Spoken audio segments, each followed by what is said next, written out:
Guys, welcome back to my YouTube channel. ഞാൻ ഇന്ന് വന്നിരിക്കുന്നത് എൻ്റെ ഫസ്റ്റ് പീരീഡ്സ് എക്സ്പീരിയൻസ് പറയാനായിട്ടാണ്. ആക്ച്വലി കുറച്ച് നേരത്തെ ഇവിടെ നല്ല വെട്ടമുണ്ടായി. ഇപ്പോൾ സൂര്യൻ പോണ് സൂര്യൻ. അപ്പോൾ ഗൈസ്, എൻ്റെ ഫസ്റ്റ് പീരീഡ്സ് എക്സ്പീരിയൻസ് എന്ന് പറയുന്നത് ഭയങ്കര രസമായിരുന്നു. ആക്ച്വലി എനിക്ക് ഈ പീരീഡ്സ് എന്താ സംഭവം എന്നൊക്കെ നിങ്ങൾക്ക് നേരത്തെ അറിയായിരുന്നു. അതായത് ഞാൻ ഫസ്റ്റ് ഫോർത്തിൽ എന്തോ പഠിക്കുമ്പോൾ എൻ്റെ സിസ്റ്റർ പീരീഡ്സ് ആവുന്നത്. അപ്പം എനിക്കിതറിയില്ല എന്താ സംഭവം എന്ന്. ഞാൻ പെട്ടെന്ന് ഒരു ദിവസം ആയപ്പോഴത്തേക്കും ഉമ്മ അവളെ പുറത്തുനിന്ന് ഇറക്കുന്നില്ല, എൻ്റെ കൂടെ കളിക്കാൻ വിടുന്നില്ല, അങ്ങനെ കുറേ കാര്യം. അപ്പം ഞാൻ ഭയങ്കര ഇതായിരുന്നു. കളിക്കാൻ ആരുമില്ല, ഉണ്ടെങ്കിലും നമുക്ക് എന്താ നമ്മുടെ ഈ സിസ്റ്റർ കൂടെ കളിക്കുമ്പം അതതിൻ്റെ വേറൊരു രസമാണ്. കൊച്ചിലിരുന്ന ഞാൻ 4ാം ക്ലാസ്സിലെന്തോ. അപ്പോൾ ഞാൻ ഇപ്പോഴും ഇവളെന്താ പുറത്ത് വിടാത്തേ, ഇവളെന്താ പുറത്തിറക്കാത്തേ, അങ്ങനെയൊക്കെ കുറേ ഡൗട്ട് എനിക്കുണ്ടായിരുന്നു. അപ്പം എൻ്റെ ഒരു കസിൻ വന്ന് ചോദിച്ചു, നിൻ്റെ ഇത്താക്ക് എന്താണെന്ന് അറിയാവോ എന്ന്. ഞാൻ പറഞ്ഞു ഇല്ല, അറിയത്തില്ല. അപ്പോൾ അവളിങ്ങനെ പറഞ്ഞു, പീരീഡ്സ് ആവുന്നു അങ്ങനെയാണ്, അതുകൊണ്ടാണ് പുറത്തിറക്കാത്തത്, അങ്ങനെ കുറേ കാര്യങ്ങൾ പറഞ്ഞത്. അപ്പോൾ ഞാൻ നോക്കിയപ്പോൾ എന്താ, കുറച്ച് നാൾ കഴിഞ്ഞപ്പോഴത്തേക്കും 2-3 ദിവസം കഴിഞ്ഞപ്പോഴത്തേക്കും പന്തലിടാനൊക്കെ ആൾക്കാർ വരുന്നത്. എൻ്റെ വിചാരം ഇതൊക്കെ ഭയങ്കര വലിയ ആഘോഷമാണ്. എന്നിട്ട് ഞാൻ എന്ത് ചെയ്യുന്നറിയാവോ, എൻ്റെ വീടിൻ്റെ മീൻസ് എൻ്റെ കൂടെ കളിക്കുന്ന പിള്ളേരുണ്ട് വീടിൻ്റെ സൈഡിൽ. അപ്പം എനിക്കറിയാവുന്നതൊക്കെ, അതായത് നമ്മൾ താമസിക്കുന്ന സ്ഥലത്ത് നിന്ന് എനിക്കറിയാവുന്നവരൊക്കെ വീട്ടിൽ പോയി ഞാൻ പറഞ്ഞു, അതെ ഇന്ന ദിവസം എൻ്റെ ഇത്താടെ നേരത്തെ പരിപാടി നിങ്ങൾ വരണേ, നിങ്ങൾ പറഞ്ഞ എല്ലാ വീട്ടിലും പോയി വിളിച്ച്. അവരെന്നിട്ടിങ്ങനെ ചോദിക്കുന്നുണ്ട്, അമ്മ വിളിക്കാൻ പറഞ്ഞു. ഞാൻ പറഞ്ഞില്ല, ഞാൻ വിളിച്ചതാ, നിങ്ങൾ വരണേ. അങ്ങനെ വിളിച്ചപ്പോഴത്തേക്ക് എൻ്റെ ഉമ്മി എന്നെ കാണുന്നില്ല എന്നും പറഞ്ഞ് പുറത്തോട്ട് ഇറങ്ങിയപ്പോൾ ഉമ്മി കണ്ടു ഇങ്ങനെ ഞാൻ പോയി അവരിങ്ങനെ വിളിക്കുന്നതൊക്കെ. ഉമ്മേൻ്റെ കയ്യും പിടിച്ച് പറഞ്ഞിട്ട് പറഞ്ഞാൽ, നിന്നോട് ആരാ പറഞ്ഞു അങ്ങനെയൊക്കെ വിളിക്കാനായിട്ട്, അങ്ങനെയൊന്നും വിളിക്കേണ്ട സംഭവമല്ല അത്, അങ്ങനെ ഇങ്ങനെ അതൊക്കെ പറഞ്ഞെന്ന്. അപ്പോഴും എനിക്ക് കത്തുന്നില്ല എന്താ സംഭവമെന്നോ എൻ്റെ ബാക്ക് സ്റ്റോറി എന്താണെന്നില്ല, ഇങ്ങനെയൊക്കെ പരിപാടികളൊക്കെ ഉണ്ടെന്നൊന്നും എനിക്കറിയില്ല. അപ്പം എനിക്ക് ഇങ്ങനെ ഒരു ഐഡിയ ഉണ്ട്, പീരീഡ്സ് ആവുന്നത് ഇങ്ങനെയാണ്, അങ്ങനെ ഒരു ഐഡിയ ഉണ്ട്.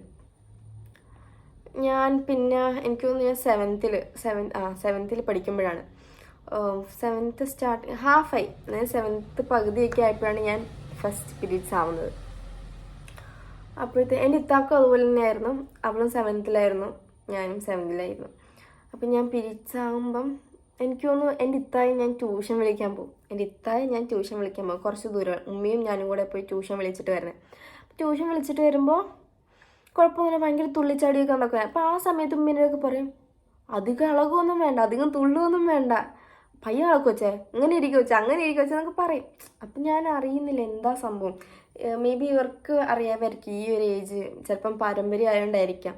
ആ ഒരു സമയം അപ്പം ഉമ്മിക്ക് ടെൻഷൻ വീഴും, അങ്ങനെ ചെയ്യരുത്, ഇങ്ങനെ ചെയ്യരുത്, തുള്ളരുത്, ചാടരുത്, മതിൽ കയറരുത്, അങ്ങനെയൊക്കെ കുറേ പറയായിരുന്നു. അപ്പോഴത്തേക്കും ട്യൂഷൻ വിളിച്ച് തിരിച്ചു വന്നു. അപ്പോൾ ഞാൻ ബാത്റൂമിൽ പോയപ്പോഴത്തേക്കാണ് ഇങ്ങനെ ബ്ലഡ് കാണുന്നത്.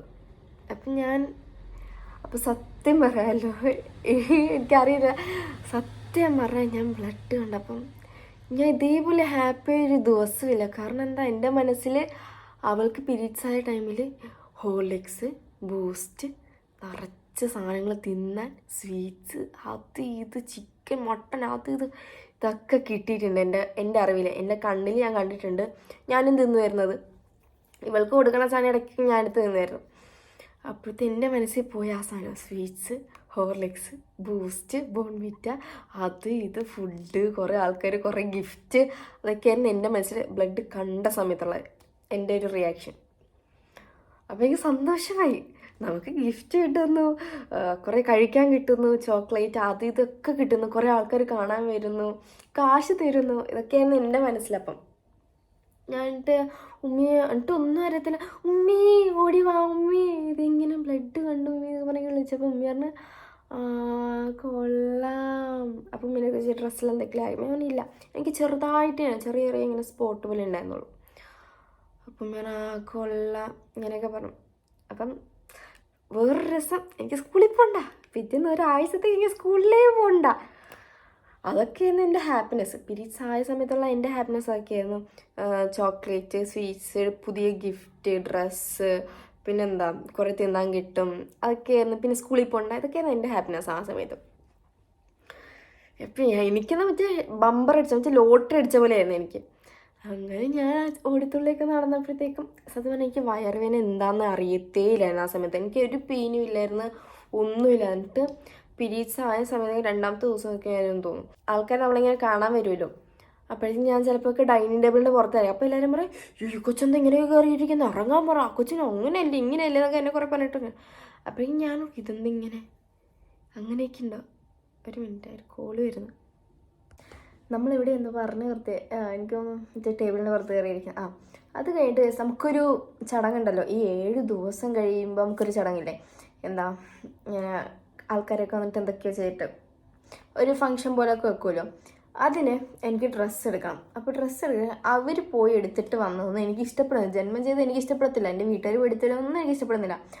അപ്പോൾ ഞാൻ പറഞ്ഞു, ഇനി പോകുമ്പോൾ ഞാൻ വരും, എനിക്ക് ഡ്രസ്സ് വേണം, എൻ്റെ ഡ്രസ്സാണ് ഞാനാണ് എടുക്കണ്ടേ, എൻ്റെ ഇഷ്ടത്തിന് എടുക്കണ്ടേ, എൻ്റെ പരിപാടിയാണെന്നൊക്കെ പറഞ്ഞ് ഞാൻ അങ്ങനെ വെറുതെ വാശി പിടിച്ചു. അപ്പോൾ അവർ പറഞ്ഞു, അയ്യോ ഈ സമയത്തൊന്നും നമ്മളാരും പുറത്തിറങ്ങാൻ പാടില്ല, അയ്യോ അല്ലാ ഈ കൊച്ചിനെങ്ങനെ പുറത്തിറക്കും. ഇതൊക്കെയായിരുന്നു എൻ്റെ വീട്ടുകാരുടെ റിയാക്ഷൻ. ഞാൻ പറഞ്ഞു, അതിനെ എനിക്ക് പറഞ്ഞോളാം, എൻ്റെ ഡ്രസ്സ് എൻ്റെ പരിപാടി ഡ്രസ്സ് ഞാനും എടുക്കണ്ടേ, അപ്പോൾ ഞാൻ വരാണ്ട് എങ്ങനെയാണെന്നൊക്കെ പറഞ്ഞു. അങ്ങനെ ഞാൻ വാശിയൊക്കെ പിടിച്ച് പോയി. ഇവരെന്നിട്ട് തന്നെ വീടിൻ്റെ വാതിക്കേന്ന് ഓട്ടോയിൽ കയറ്റി കടയുടെ വാതിക്കെ കൊണ്ടിറക്കി. അവിടെ നിന്ന് വാതിക്കേന്ന് ഓട്ടോയിൽ കയറ്റി വീട്ടിൽ കൊണ്ടിറക്കി. എനിക്കറിയില്ല ഇനി അങ്ങനെയൊക്കെ തന്നെയാണോ, ഇല്ലെങ്കിൽ അതൊക്കെ ഒരു അന്ധവിശ്വാസമാണോ എന്ന് എനിക്കറിഞ്ഞൂടാ. ഇങ്ങനെയൊക്കെ എനിക്ക് പറഞ്ഞൂടാ. എൻ്റെ ഇത്തായും പുറത്തിറക്കിയിട്ടില്ലായിരുന്നു അങ്ങനെ. അത് കഴിഞ്ഞിട്ട് എനിക്ക് പെയിൻ ഒന്നുമില്ല. എനിക്ക് ഫസ്റ്റ് പീരീഡ്സ് ഒന്നും ഞാൻ അറിഞ്ഞിട്ടില്ല. ഫസ്റ്റ് കുറച്ച് എനിക്ക് തോന്നുന്നു ഞാൻ 7th പകുതി ആയപ്പോഴാണ് ഞാൻ പീരീഡ്സ് ആവുന്നത്. അത് കഴിഞ്ഞിട്ട് ഒരു 8th പകുതിയൊക്കെ ഒരു 1 year കഴിഞ്ഞപ്പോഴാണ് എനിക്ക് പീരീഡ്സിൻ്റെ പെയിൻ വന്നു തുടങ്ങിയത്. വരുമ്പം നമുക്കറിയുന്നില്ല ഈ പീരീഡ്സിൻ്റെ പെയിൻ ഇതാണെന്ന് നമുക്ക് പണ്ടറിയില്ല. അപ്പോൾ വന്നപ്പോഴത്തേക്ക് എനിക്ക് ഇത്ര നാളും പീരീഡ്സ് അപ്പോൾ പെയിനും ഇല്ലായിരുന്നു. അപ്പോൾ വന്നപ്പോഴത്തേക്ക് ഞാനോർത്തല്ല എൻ്റെ എന്തൊക്കെയോ പോയി അടിച്ചു പോയി. എന്നിട്ട് എനിക്ക് വേദന വന്നപ്പോഴത്തേക്കും ഭയങ്കര വേദനയായിരുന്നു. ഇനി അത് നോർമലാണോ, അത് എനിക്ക് ഭയങ്കരമായിട്ട് തോന്നിയ നടത്തില്ല. ഫസ്റ്റ് ടൈമാണ് വരുന്നത്. അപ്പോൾ വേദന വന്നപ്പോൾ ഭയങ്കര വേദന, അയ്യോ. എന്നിട്ട് എന്ത് ചെയ്തെന്നറിയാമോ, വേദന സഹിക്കാൻ പറ്റാനിട്ട് സ്റ്റെപ്പ് കയറുമ്പോൾ വേദന അറിയുന്നില്ല. സ്റ്റെപ്പ് കയറും ഇറങ്ങും ഇത് തന്നെയായിരുന്നു ഞാൻ കുറച്ച് നാളത്തേക്ക്. സ്റ്റെപ്പ് കയറി ഇറങ്ങുമ്പോൾ എനിക്ക് ഇച്ചിരി ആശ്വാസമുണ്ട്. അങ്ങനെ സ്റ്റെപ്പ് കയറും ഇറങ്ങും അങ്ങനെയൊക്കെയാണ്. പിന്നെ കുറച്ച് നാൾ കഴിഞ്ഞപ്പോൾ ഓക്കെ, ഞാൻ ഇടയ്ക്ക് മരുന്ന് കഴിക്കും. പീരീഡ്സിൻ്റെ വേദന താങ്ങാൻ പറ്റാണ്ട് ഇടയ്ക്ക് ഞാൻ മരുന്ന് കഴിക്കും. കാരണം ഒന്നിനും ഷൂട്ടിന് നിൽക്കുമ്പോഴായിരിക്കും പീരീഡ്സിൻ്റെ വേദന സഹിക്കാൻ വേണ്ടി മരുന്ന് കഴിക്കുന്നത്. ഇല്ല എന്തെങ്കിലുമൊക്കെ പരിപാടിക്ക് നിൽക്കുമ്പോഴായിരിക്കും ഞാൻ അങ്ങനെ മെയിനായിട്ട് കഴിക്കുക. അല്ലാണ്ട് വീട്ടിലിരിക്കുമ്പോൾ കഴിക്കില്ല. കാരണം മരുന്ന് അങ്ങനെ എടുക്കരുതെന്ന് എന്നോട് കുറേ പേര് പറഞ്ഞിട്ടുണ്ട്. പക്ഷേ അവസ്ഥയാണ്. ഷൂട്ടിനൊക്കെ പോകുമ്പോൾ അങ്ങനെ അയ്യോ എന്നൊക്കെ പറഞ്ഞ് നിൽക്കാൻ പറ്റുന്നേ.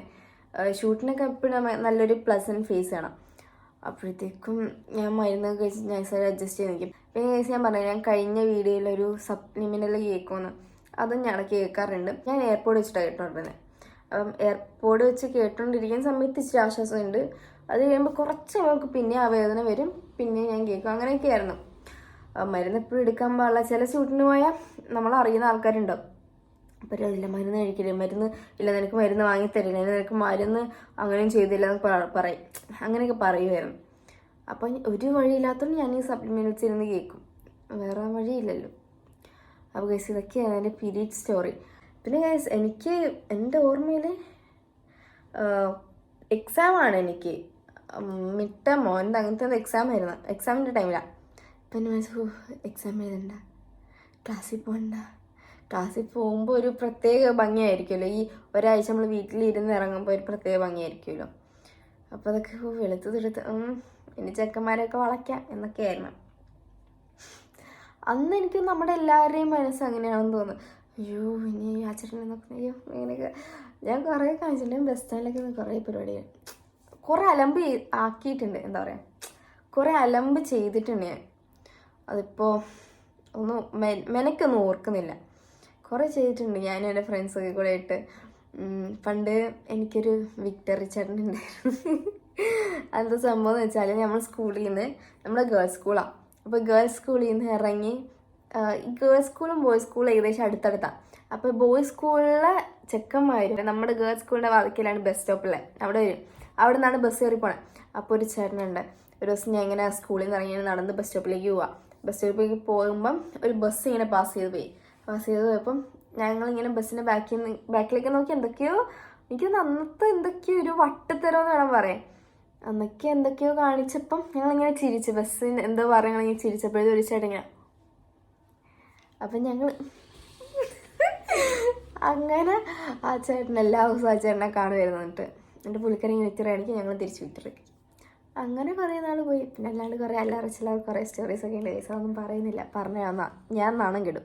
അപ്പോൾ കേസ് ഇതൊക്കെയായിരുന്നു എൻ്റെ ഫസ്റ്റ് പീരീഡ്സ് എക്സ്പീരിയൻസ് എന്ന് പറയുന്നത്. എനിക്ക് തോന്നുന്നു ഞാൻ പണ്ടേ അങ്ങനത്തെ ഒരു ഇതായിരുന്നു. അങ്ങനെ ചെയ്യാൻ പാടില്ലെന്ന് ഞാൻ പിന്നെ അത് ക്വസ്റ്റ്യൻ ചെയ്യും. എന്തുകൊണ്ട് ചെയ്തുകൂടാ, എന്തുകൊണ്ട് അങ്ങനെ ആയിക്കോടാ, എന്തുകൊണ്ട് ഇങ്ങനെ ആയിക്കോടാ. എന്നോട് ഈ ഡ്രസ്സ് വാങ്ങിക്കാൻ നേരം പുറത്ത് പോകാൻ പാടില്ലെന്ന് പറഞ്ഞപ്പോൾ ഞാൻ നല്ല കലം ഉണ്ടാക്കി, നല്ല വഴക്കുണ്ടാക്കി അവിടെ നിന്ന്. കാരണം എനിക്ക് പണ്ടേ അങ്ങനെയാണ്. എന്തെങ്കിലും അവർ ചെയ്യരുതെന്ന് പറഞ്ഞാൽ എനിക്കത് ചോദിക്കണം, എന്തുകൊണ്ട് ചെയ്തുകൂടാ, എന്തുകൊണ്ട് അങ്ങനെ ആയിക്കോട്ടെ, എന്തുകൊണ്ട് ഇങ്ങനെ ആയിക്കോട്ടെ, അങ്ങനെയൊക്കെയായിരുന്നു. അത് എനിക്കൊന്ന് ആ ഏജിൻ്റെ ആയിരിക്കും, അവിടെ ആ ടീനേജ് വരുന്ന ഒരു സമയമല്ലേ അതൊക്കെ. ചിലപ്പോൾ അതിൻ്റെ ആയിരിക്കാം, മേ ബി. സത്യമായി എനിക്ക് ടീനേജ് ആയത് 8ൽ പഠിക്കുമ്പോഴേക്കും. ഇപ്പോഴത്തെ പിള്ളേരെന്താ 4 അല്ല 5 6 വെച്ച് തന്നെ ടീനേജ് തുടങ്ങി. സത്യം പറയല്ലേ, ഞാൻ ഇടയ്ക്ക് ഇങ്ങനെ ട്യൂഷൻ എടുക്കും. ശരിക്കും ചില പിള്ളേരൊക്കെ 6ലും 7 5 6 7 ഈ ഒരു ഗ്രൂപ്പിലെ പിള്ളേരായിരിക്കും. എന്നെ കാട്ടി പൊക്കം, എന്നെ കാട്ടി സൈസൊക്കെ. ഞാൻ പോർക്കും ഞാനൊക്കെ എന്തിനു ജീവിച്ചിരിക്കുന്നു. സത്യം എന്നെ നമ്മൾ വിഷയത്തിൽ നിന്ന് മാറിപ്പോകുന്നല്ലേ. അപ്പോൾ ഇത് നമുക്ക് അടുത്ത വീഡിയോ. അപ്പോൾ ഇത്രയുള്ള വീഡിയോ ഇഷ്ടപ്പെട്ടാൽ ലൈക്ക് ചെയ്യുക, ഷെയർ ചെയ്യുക, സബ്സ്ക്രൈബ് ചെയ്യുക, കമൻറ്റ് ചെയ്യുക. അപ്പോൾ ഇത്രയുള്ളൂ.